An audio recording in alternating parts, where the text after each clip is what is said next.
Hello, everyone. Welcome back to our second episode of the MedTech Easy podcast. My name's Harmina, and I'm the medical representative at MTE. And my name is Ravant, and I'm the founder and president of OSCEASY, the overarching organization. So MedTech Easy is a newly founded branch of OSCEASY, and we aim to bridge the gap between university students, medical students, and the rapidly growing world of healthcare technology by educating our members through our teaching series and also this podcast. I'm delighted to welcome a very special guest today, Mr. Barry Shrier, who is a tech entrepreneur and also founder and CEO of global innovation and new technology Giant Health. So thank you so much, Barry, for coming on the podcast today. We're super, super excited to talk to you about sort of just your experience in the tech industry and any advice you have for new and upcoming tech entrepreneurs and students in general. So I thought to kick things off, could you tell us a little bit about yourself and sort of how you first got started and got interested in technology?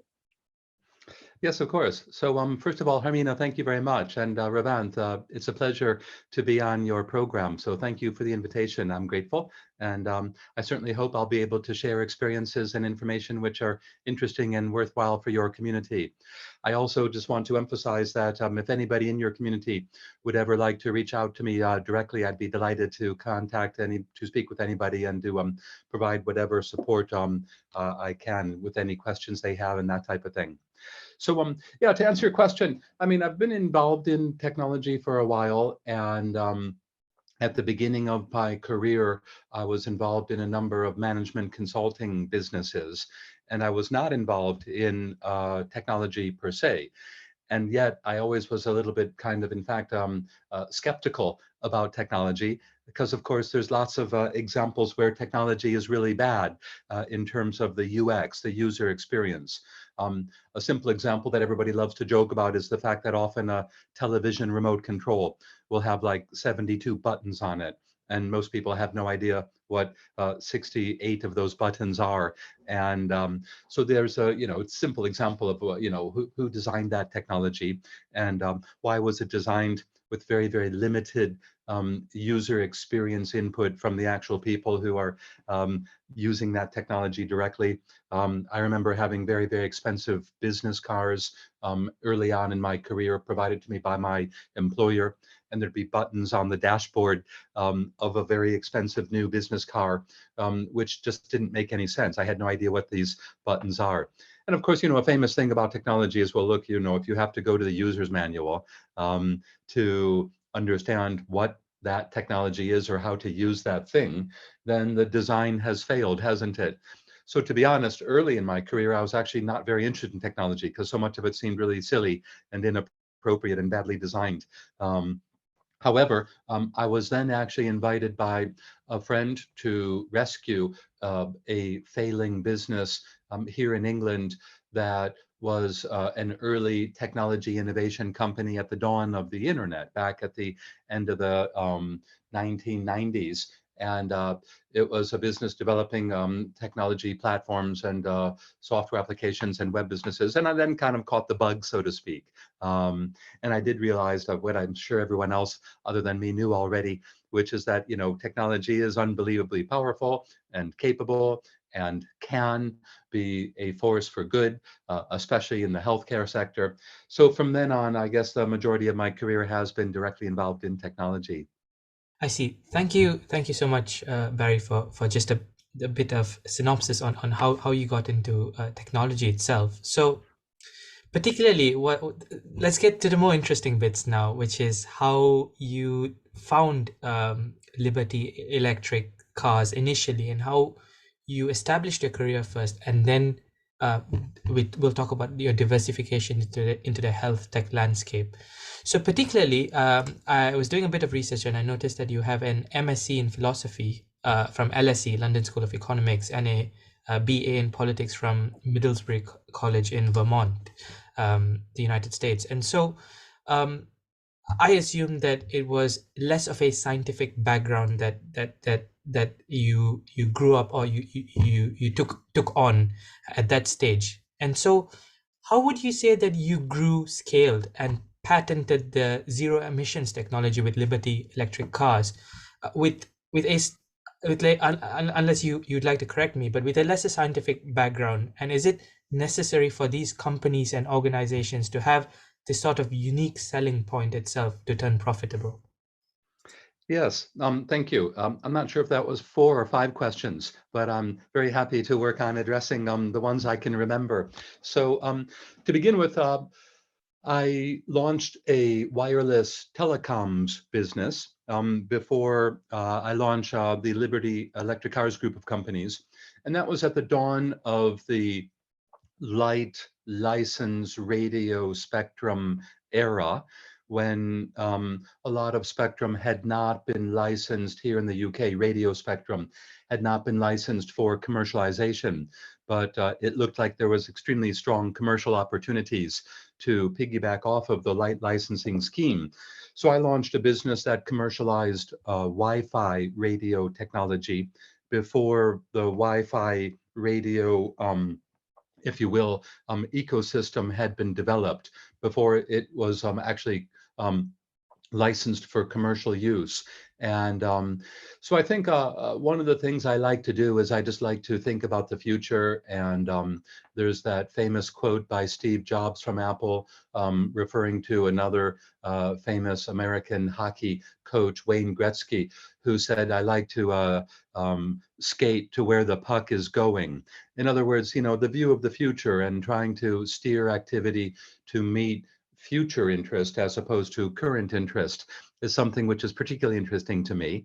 And I do have a kind of genetic shortcoming, which is I'm never satisfied with things as they are. And so no matter what I look at and what I think about, and I'm always thinking, well, isn't there a better way of doing things? And why are these things as they are? There must be lots of opportunities to improve and to change. So I guess I have that curiosity and impatience and permanent dissatisfaction, which probably helps to do entrepreneurial things. So to answer your question, I launched the Liberty Electric Cars group of businesses because I've always been interested in environmental issues and nature conservation issues. And I think it's pretty obvious that the thing that our species is doing, which is burning fossil fuels, is a pretty nonsensical thing to be doing.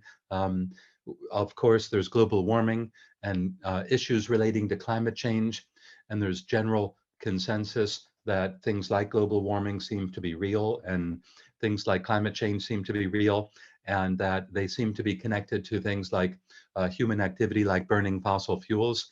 I know a lot of that is arguably a little bit controversial, and one can try and challenge all those things. And I used to talk a lot to journalists about these issues, and of course, the the slide journalist always tries to trip you up and say, "Prove to me that global warming exists," or "Prove to me that global warming is due to man-made activity," or whatever. And to be honest with you, I don't think any of those things matter. We know a couple uncontroversial things, like the burning of petrol in internal combustion engines in cars and trucks releases poisonous carcinogenic gases. And that's a fact. And you cannot deny that.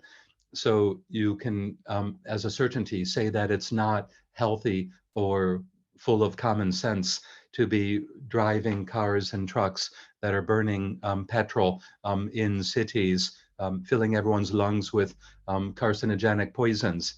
So putting all the global warming stuff aside, which is obvious but impossible to prove, we agree that we should wean ourselves off of fossil fuels for the benefit of our children and grandchildren and great-grandchildren, if the species lasts that long. And so I launched Liberty Group of Electric Cars because there was enormous, and still is, enormous demand. So one should obviously consider launching innovative new businesses in areas where there's certain to be growing demand, and that gives you opportunities which don't exist previously. And to answer your specific question, yes, I did my first degree in politics, and my father did his first degree in chemical engineering. And so for him, his academic experience and a lot of his views of the world were very black and white. And he also fought in World War II.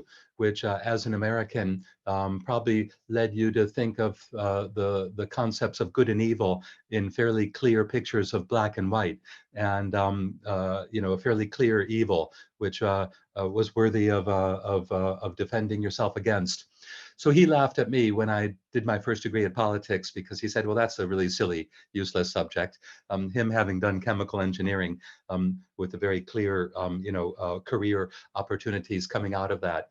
But I was interested in the subjects. And then, as you highlighted, of course, yes, I did my graduate studies in philosophy at LSE.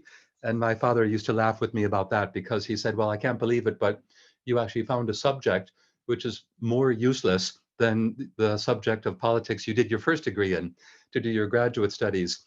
So to answer your question, you are correct. They don't have practical applications like in business, obviously. And yet, in business, nobody is nobody is an island unto themselves.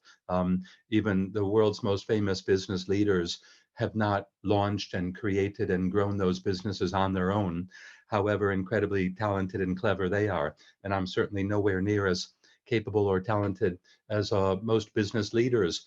So it's all about, finding good people to join you and recruiting teams of extremely talented, ambitious, motivated people who have the skills that you don't have. So to answer your question directly, the group of engineering businesses that I launched and was the founder of, the Liberty Electric Cars group of companies, we recruited loads of extremely talented engineers, and they were all very motivated. They shared our vision, our grand vision about helping to wean humanity off of fossil fuels. And they all had advanced degrees in things like magnetism, which I don't understand. And but it's good pub talk, isn't it? Asking people in the pub, what is gravity? And how does magnetism work? And so I didn't have those particular engineering skills that were required within the business. But I was fortunate enough to be able to recruit extremely clever people who had the expertise that was required for the business. That's fantastic to hear, Barry. And I think in any organization, it kind of comes down to the team and how you guys work together that makes the biggest difference. How motivated all of you can keep each other and push each other to the limits itself. Now, just a add-on question. In terms of working as this team itself, how important was it identifying a unique selling point and trying to market it to the public and convince the public to say, hey, look, this is a good idea and you need to invest in it, or you need to believe in our idea? Yes. Yeah, no, it's an extremely good question. I mean, obviously, business success revolves around solving problems that people have and finding people that are willing to pay you to have their problem solved. Like, for example, if you're hungry and you like fast food and there's a McDonald's nearby, they solve that problem for you, don't they? And so the unique element is a much more complicated picture. So Ravanth, to highlight that, extremely famous, successful businesses are often not the first to market, and they often do not have a unique proposition in a broad perspective. So Google, of course, was not the first search engine, and Facebook was not the first social media platform. And almost all of Apple products were not the first, but they were, of course, extremely successful at integrating a variety of different things and producing extremely high quality product at acceptable prices. So the first to market isn't as necessarily important as it appears often, or as is talked about. The unique proposition, I guess, is much more complicated. So our customers, for example, were Chinese truck makers and North American transport businesses. And we were very, very early in the industry with the Liberty Electric Cars group. For example, we were creating the carbon reduction technologies before Tesla actually came into existence. Although I knew Martin Eberhard and conversed with him, he was the founder of Tesla before Elon Musk invested in it, and then of course took over. So for us, it was more finding large global transport industry leaders and talking to them about the challenges they had. Of course, working on helping them to understand that the future might not be the only thing they were working on at the time, which was internal combustion engine, fossil fuel powered vehicles, and helping them to appreciate the requirement to learn about and diversify with applications of other technologies, which is what we were developing, which were zero emission vehicle technologies. Does that help, Revant? I'm not sure if I've answered your question successfully. Yes, definitely. I think that makes a lot of sense. Cool. As you know, of course, for example, we created the world's first high performance zero emission SUV. We took a Land Rover product, of course, the famous Range Rover vehicle, technically referred to as the L322 platform, and we converted that to a high performance. So that was fun, but that was just a demonstration. So we created the world's first high performance zero emission electric SUV. But we did that to demonstrate technology capability. We didn't do that thinking to ourselves, we're going to find all sorts of rich people in Chelsea, London, who want to spend 125,000 pounds on an electric Range Rover. But that was good, of course. It was a very, very powerful marketing communication tool for us. And of course, it was fun driving around Europe in the world's first zero emission electric SUV.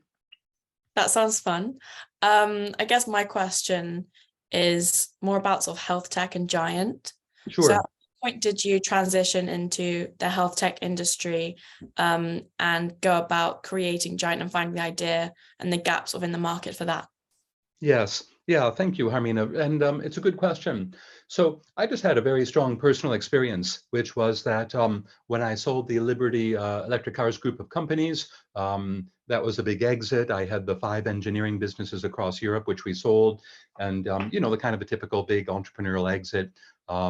And I kind of vaguely thought about retirement, which was a bit silly, and all my friends laughed at me about that concept. But I was very lucky in that I had plenty of time to be able to go back to America, where my mom was living, looking after my dad. My mom at the time was 87 years old, and my dad was 91 years old. And so it was just a very strong personal experience. I was spending a substantial amount of time helping my mom, age 87, look after my dad, age 91. And I think everybody in the world knows this, but I didn't know it at the time, which is that, of course, healthcare is the coolest industry in the world, and everybody who works in healthcare are doing the most noble, important things in the world. And so when you're looking after a 91-year-old, as of course everybody except me probably knew already, you can't help but engage very heavily with the healthcare sector. And we had doctors coming to our house all the time and nurses coming to our house all the time. And it got to be a little bit of a embarrassing situation, but we made a joke out of it. We were like on first name terms with lots of local ambulance drivers because they came to our house so often to call on my dad, who, inevitably was always having some difficulties as a 91-year-old. And so to be honest with you, it was just that personal experience. I just absolutely fell in love with the healthcare sector. And I felt like, well, look, if I do have any entrepreneurial abilities or any skills, I'd be really, really keen to contribute those to health. And so my dad lived until he was 92 years old. So he had a very long life. And that was, of course, because of healthcare. And he lived at home. And he lived essentially quite comfortably with very, very little pain because of healthcare. So that's extremely cool, isn't it? And so that had quite a powerful impact on me. And that's what led me to launch Giant. That was about 10 years ago. And of course, as you mentioned in your introduction, thank you very much. The word Giant is an acronym. It stands for Global Innovation and New Technology. And we're all about promoting tech and innovation to support the healthcare sector. I see. Thank you so much. That's really interesting and a very inspiring story on the change and the movement towards health tech. And I think health tech is a really it's at its infancy stages, where it's still trying to find its identity, and it's slowly developing to take form and take shape into having many different avenues, such as health technology in terms of new devices, new concepts, the use of AI in healthcare systems, the use of increased amount of technology in hospitals and making life more easier, and many more avenues that loads of people are exploring at this stage itself. So I guess my question that leads on to this previous comments is that what are the most important skills that someone needs to make in the technological industry, and how do you develop those? And this could be specific to the general technology industry, but also health technology industry then. Yeah, thank you. It's a very, very good question, but there is no single answer, of course. It's kind of like saying, what's the best snowboard on the market? And the answer is, well, that depends on your level of snowboarding skill and your size and weight and the weather and the snow conditions and types of mountains you like to attack. So there's no single, important skill. And of course, as I'm sure everybody is aware, we are at the dawn and we are at a current situation of extreme overhype regarding AI. And that's the fashionable thing that everyone is talking about these days. Half of the people saying AI is going to destroy our species, and the other half saying it's great new technology that will help. So one could have argued maybe 5 or 10 years ago that learning to write software and developing software engineering skills would be a very important skill if one wants to get involved in digital technologies in the future.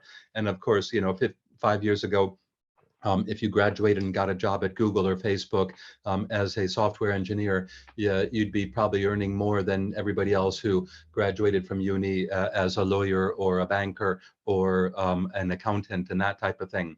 But of course, with the advent of rapid innovation in AI, even software writing skills are possibly questionable in terms of whether or not your skills will be replaced by a machine in the future. Of course, today you can just go online immediately for free and ask these LLMs, these large language model platforms like ChatGPT, to write some software for you.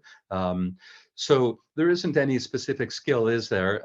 And of course, to answer your question in more detail, Ravanth, there's hardware engineering skills, software engineering skills, management skills, and then of course in healthcare, there's knowledge of healthcare and biology and human physiology and medicine.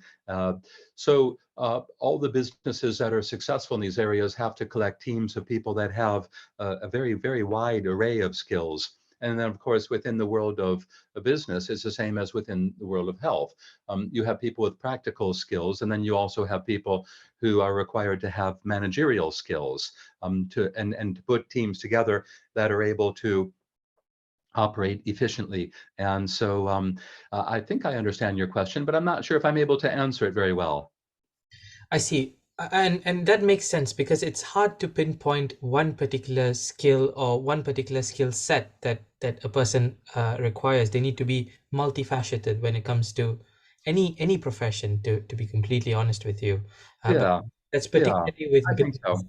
And I think that, for example, that famous phrase from Stephen Jobs that he gave when he presented the graduation ceremony speech at Stanford College in California all those years ago, his advice to all the graduating students was to stay hungry and stay foolish. In other words, if you want to narrow in on what skills lead to success, there are probably more personality skills like thirst for knowledge and inquisitiveness and willingness never to say, well, I know all I need to know, or I'm the person in this room that knows more than everybody else. In fact, one could argue that it's the opposite of those attitudes which lead to success.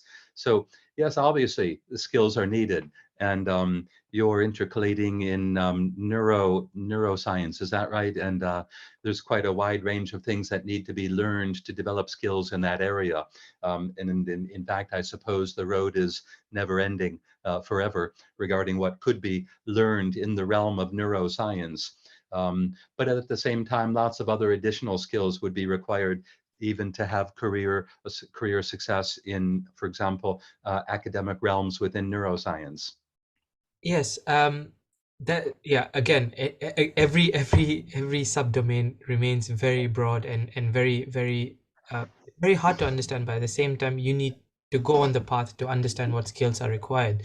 So Exactly. I Yeah, guess yeah. my follow-up question to the first question is, us as students, but more specifically medical students, what skills can we start learning or start developing on at this younger stage of our career, so that we can aspire to reach a career stage and the success that you have had as well?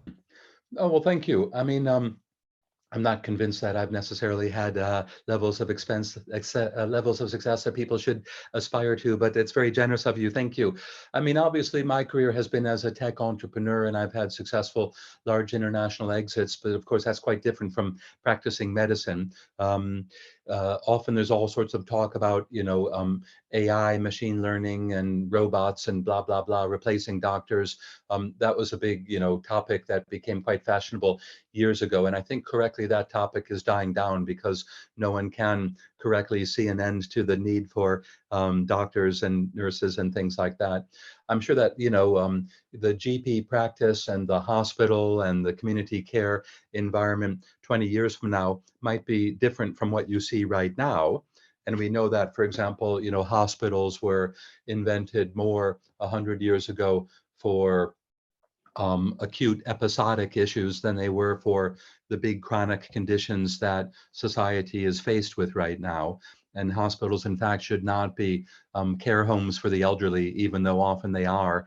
And so, things are changing, and you have all sorts of technologies that are changing relating to that. Things like, of course, wearables and remote patient monitoring, and all these technologies which hopefully allow hospitals, for example, to discharge patients sooner, which reduces cost for health systems and reduces likelihood of the problems that patients experience in hospitals, like higher incidence of infection and things like that. And of course, it's mentally healthier to be at home recovering than it is to be in a hospital, isn't it? So to answer your question, of course, if medical students are studying medicine, they have to say to themselves, how strongly do I feel about an entire career as a doctor? Or am I concerned about that? And if I am concerned about that, do I want to increase my optionality, as they say? But you don't necessarily have to study medicine and at the same time study something else like business in order 5 or 10 or 15 or 20 years from now to say, okay, I've had enough of being a doctor. I now want to go do something different. So I know loads of people who are extremely, extremely old, like me, and they, for example, studied medicine and worked as doctors for decades, and only then began to consider branching out and doing other things like advising businesses. So working in a business environment, but doing that on the back of their career as a doctor. And these people did not study business at the same time as studying medicine. So I certainly do not recommend that, every medical student say to themselves, well, I really have to learn about all these other things at the same time. I have to learn about tech. I have to learn about business while studying medicine. Because of course, if you simply do one thing and do it really, really well, like study medicine and get a job as a doctor and focus on that and thrive on that, then you'll have enormous opportunities to be successful in that and in doing other things in the future. One of the famous phrases I love to refer to is the observation that Orville Wright from the Wright brothers. So, the Wright brothers, the founders of heavier than air flying, the first people that invented an airplane that flew, a heavier than air machine that flew. So Orville Wright was the one Wright brother that did the first flight. And the famous phrase is, he did not have a pilot's license. And so, in other words, he and his brother Wilbur, they ran a bicycle shop in Ohio, but they dabbled for a long time with extreme focus and perseverance, and they invented the first airplane. But he didn't have a pilot's license. So you could study medicine and you could go into a career as a doctor. and then at a later stage, you could branch out into other things. So in fact, it's not even the case that if you are concerned about getting locked into a permanent career as a doctor, and you believe I have to take steps to open up my options, it's not necessarily the case that, well, even while you're studying medicine, you should also learn about business or learn software programming or become an expert sailor. So on weekends, you can be a sailing instructor or whatever. Yeah, for sure. And I think something that you develop within medicine as you're studying and when you're on placement, when you become a doctor, is sort of adaptability and being able to work in different specialties and with different people and with different patients. So yeah, I guess using that adaptability to maybe later in your career to diversify into other paths is quite key. And yeah, I agree with that. So I guess, and I'd also like to add, Armina, that, once again, I'm extremely happy to talk to any of your listeners. So if any of them actually have these questions and they're saying to themselves, gosh, I'm a little bit nervous about studying medicine and locking myself into a career as a doctor, please, I invite everybody just to reach out, and I'd be very happy, to talk to them, and also very happy to introduce them to doctors who either have chosen to maintain an entire exclusive career in medicine, and or doctors who have also branched out, including doctors like, for example, James Samuro, who you guys interviewed recently, who was a doctor and has given up entirely his medical career to grow a business career. So loads of options there, and in my opinion, no need for students to concern themselves too much about that, but very, very happy to help. yeah, that's fantastic. And I think all of our listeners would be grateful to take that opportunity up. I guess my next question is more specific to sort of the healthcare industry, and also just environmental technology. So what do you think are some of the key areas that firstly, the health tech industry and also then the environmental tech industry, what do you think are sort of the new and upcoming areas and places that we will see sort of the most growth? Yeah, brilliant question. I mean, obviously, I touched on my cynical view of the overhype that exists currently in the world of machine learning and AI. So we are at the top of the hype curve. If we're not at the top, that's unfortunate, and hoping that we do reach the top and the curve goes back down quite quickly. But having said that, there's unbelievably obvious evidence that in a very, very important element of healthcare, which is diagnosis, that machines can do better than humans. And, that's just obvious, isn't it? So to answer your question specifically, applications of machine learning and, large scale neural networks and AI in the categories of diagnosis, we're just scratching the surface, aren't we? And there's examples, hundreds, thousands of examples out there of businesses that are just launching new diagnostic tools where they're taking, for example, extremely ordinary routine blood samples and diagnosing all sorts of things that humans would not be able to see due to the very large data sets and analysis that machines are able to do there. So AI, obviously, machine learning. And then, for example, the challenges right now to the pharma industry currently with digital therapeutics, DTX, are tiny, but they do show the potential to become very, very large. So, for example, right now, a patient may go to their doctor and say, I'm having trouble sleeping, and the doctor might prescribe a sleeping pill. That's kind of the way things have been for the past 100 years. The main capability of the pharma industry worldwide is discovering new molecules, testing them, getting regulatory approval, turning them into drugs, and convincing doctors that doctors should prescribe drugs. And so, of course, that's an extremely large, extremely successful, extremely rich global industry, and it works. If you have a headache and you take some paracetamol, often your headache goes away, doesn't it? However, we do know that there's some very, very big shortcomings in the drug taking ecosystem. I'm referring to the legal drug taking ecosystem, and that there's lots of opportunity with digital innovation. So as an example, the pharma company that manufactures paracetamol, of course, knows absolutely nothing about me and my health and my lifestyle and how often I take paracetamol and what are all the 8,000 things I'm doing in my life, which might or might not lead me to having a headache and then taking paracetamol. Whereas a digital solution could address all of that. And so digital therapeutics, like I said, is in its infancy. But in my opinion, it's very, very likely that in the next 10 or 20 or 30 years, for example, if you're suffering from anxiety, your GP might not automatically put you on some course of anxiety drugs. She might prescribe to you a app or a selection of apps or some social prescribing. So that's just, I guess, another example, like I said, DTX, so digital therapeutics. And of course, that overlaps with things like immersive technologies, virtual reality, augmented reality, MR, mixed reality, things like the Oculus headsets, the Microsoft HoloLens, and the equivalents from Samsung. So if any of your listeners have not experienced virtual reality goggles, I urge everybody who's listening as quickly as you possibly can to go to some shop somewhere and get a demonstration of virtual reality goggles. A, because they're incredibly fun, B, because they're outrageously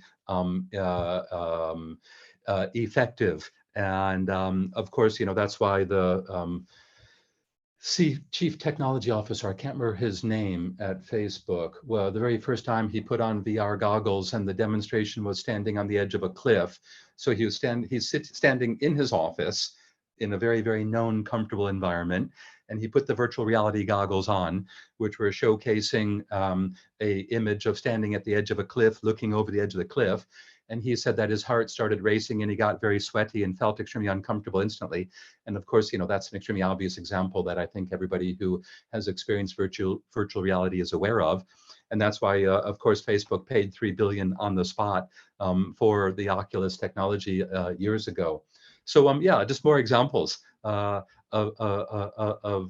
the opportunity that technology can provide. Of course, things like loneliness are a huge aspect of modern society, especially for the elderly. And that has a substantial negative impact on mental health, which itself has a direct negative impact on physical health. And a lot of evidence is coming out that immersive technologies can help to address these issues.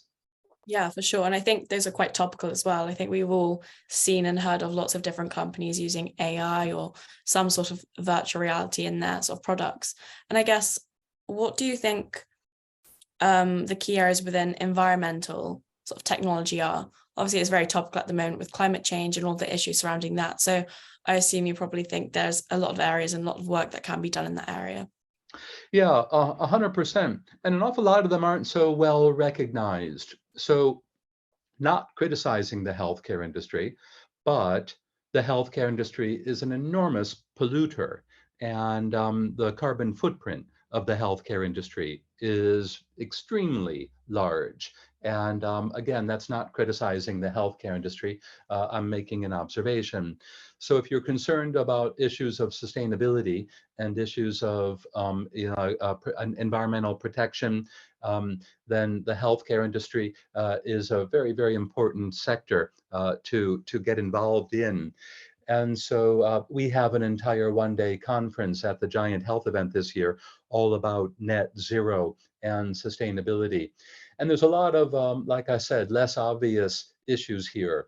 There's extremely obvious issues like just producing an awful lot of garbage, like PPE and disposable needles and all the stuff that you just see. So of course, the healthcare industry is a huge consumer of plastics and a creator of mountains of garbage every year. But that's actually quite obvious and superficial and can be addressed through more clever recycling and reusing and things like this. But for example, transport, the amount of fossil fuels and pollution created by doctors and nurses and community care workers traveling around the country all day long is actually huge. And so there's lots of opportunities to address that by way of using clever software to manage people's schedules and doing all sorts of things relating to that. Again, of course, big challenges, but with big challenges come huge opportunities. And last year at our annual event, the Giant Health event, we showcased some extremely exciting technology from a business, just as an example, called GRC, Green Revolution Cooling. And so they have a clever technology where you put all of your computer servers in a bathtub full of oil, and the oil extracts all the heat from the computers, and then you use that heat to heat your hospital. And so you're reclaiming all the heat, which historically, number one, is very, very, very large, and number two, is completely wasted. So like I said, lots of new innovations, which are very exciting and showcase opportunities. So hospitals in the future can reclaim all that energy.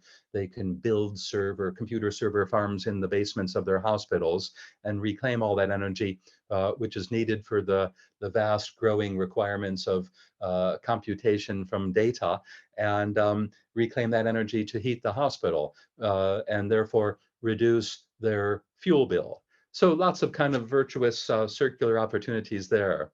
Yeah, that's really insightful. And I think the healthcare industry does for sure, like their carbon emissions and the carbon footprint of just even research as well. That's something definitely to consider. Yes.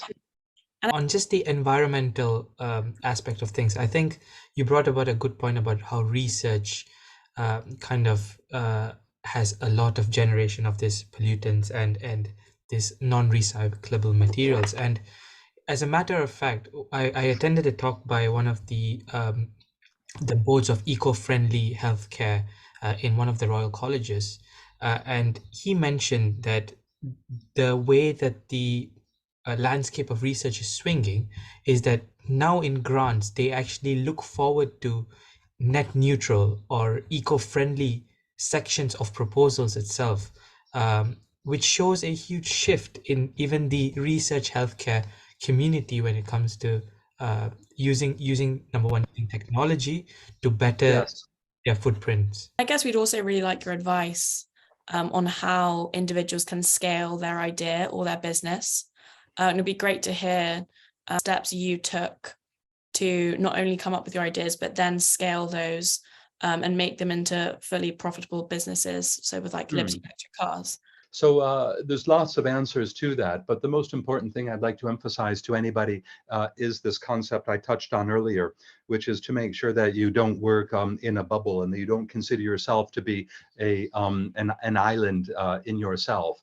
So of course, it's extremely important to engage in extensive networking and talking not to 1 or 5 or 10 or 50 people, but talking to hundreds and hundreds and hundreds of people about your ideas, and getting advisors on board, and questioning and challenging those advisors nonstop, because a lot of them will pretend they know what they're talking about and they might not.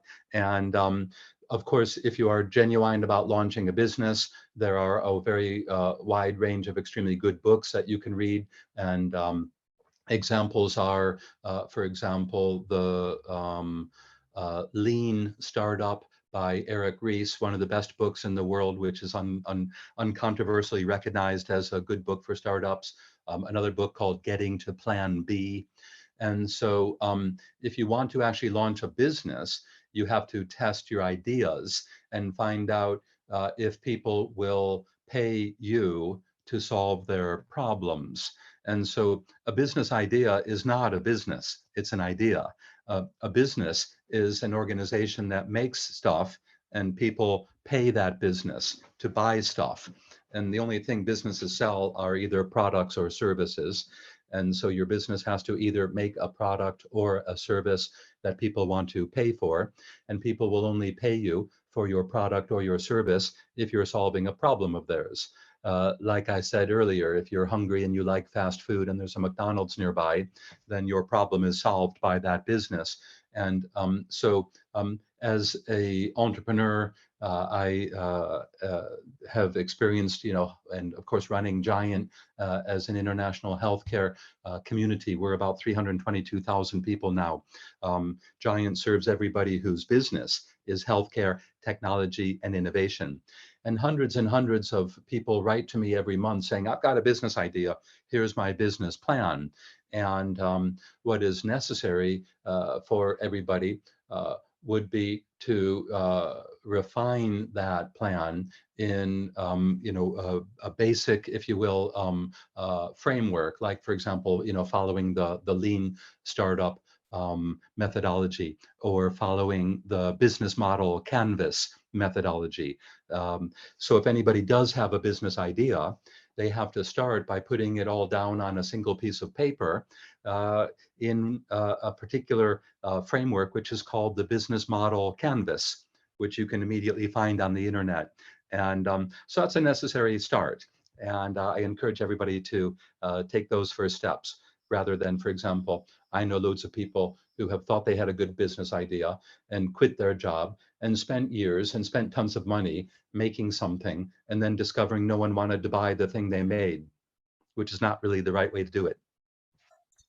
Right. Thank you so much, Barry, for your thoughts and opinions today. That marks the end of our podcast. And again, thank you so much for coming on it.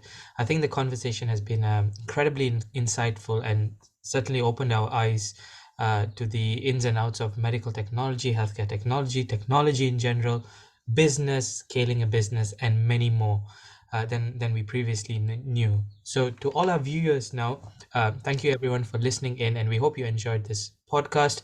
Please feel free to follow our socials and to stay up to date with all our content and receive reminders on the latest installments of our teaching series and new podcast episodes. See you next time.